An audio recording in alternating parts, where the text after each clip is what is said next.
या ठिकाणी लंडन येथील पॉइंट ऑफ बँक लिमिटेड नावाच्या बँकेची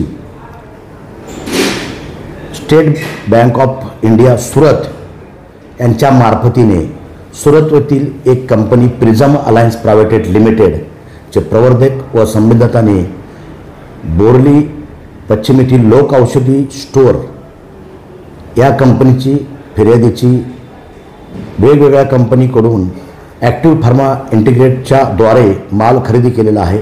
तो माल 5,61 लाखाचा तो माल विकत घेतला। तो मालाची कुठलीही रक्कम परत न करता प्रिझम या कंपनीने व त्यांच्या संबंधिताने फिर्यादीची व त्यांच्या कंपनीची फसवणूक व अपहार केलेला आहे। सर, आरोपीचे बॅकग्राउंड काय आहे? यातील आरोपी सुरत या ठिकाणचे असून यातील एक आरोपी आम्ही अटक केलेला आहे। बाकी पाहिजे आरोपी आहेत, अधिक चौकशी करीत आहोत। आरोपी हा कसा संगमत करून हे फसवणूक करतात? आरोपितांनी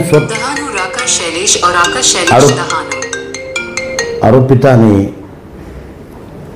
कंपनी स्थापन करून एकमेकांच्या संगनमताने आपल्या मुंबईमध्ये लोक औषधी स्टोअर या ठिकाणी औषधी माल विकत घेण्याचा व त्याचा रक्कम गॅरंटी बँकेची घेऊन फक्त गॅरंटी देण्यात आलेली आहे, पण त्याचा रक्कम परत करत नाहीत। हे आरोपीच्या खरी करायचं मोडच काय होतं?